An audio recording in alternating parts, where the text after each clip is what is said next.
Papa Legba, gardien des portes des esprits.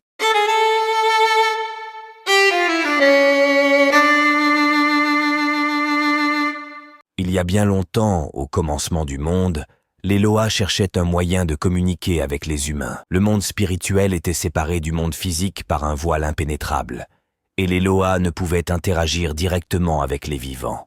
Les prières des humains atteignaient difficilement les esprits, et les réponses de ces derniers étaient tout aussi difficiles à percevoir. Le grand dieu créateur, Bandi, décida qu'il était temps de créer un pont entre ces deux mondes. Il chercha parmi les Loa celui qui serait digne de cette tâche immense. C'est ainsi que Papa Legba fut choisi pour devenir le gardien des portes et le messager divin. Papa Legba était un esprit sage et bienveillant, connu pour son amour des humains et sa capacité à comprendre leurs besoins et leurs désirs. Il possédait également la capacité de parler toutes les langues humaines et spirituelles, ce qui faisait de lui le candidat idéal pour cette mission sacrée. Bandi accorda à Papa Legba une clé magique, une clé capable d'ouvrir et de fermer les portes entre les mondes. Avec cette clé, Papa Legba pouvait permettre aux prières des humains de parvenir aux Loa et aux messages des esprits de se manifester dans le monde des vivants. Depuis ce jour, chaque matin, Papa Legba se tient à la croisée des chemins, un endroit symbolique où les mondes se rencontrent. Il est invoqué au début de chaque cérémonie vaudou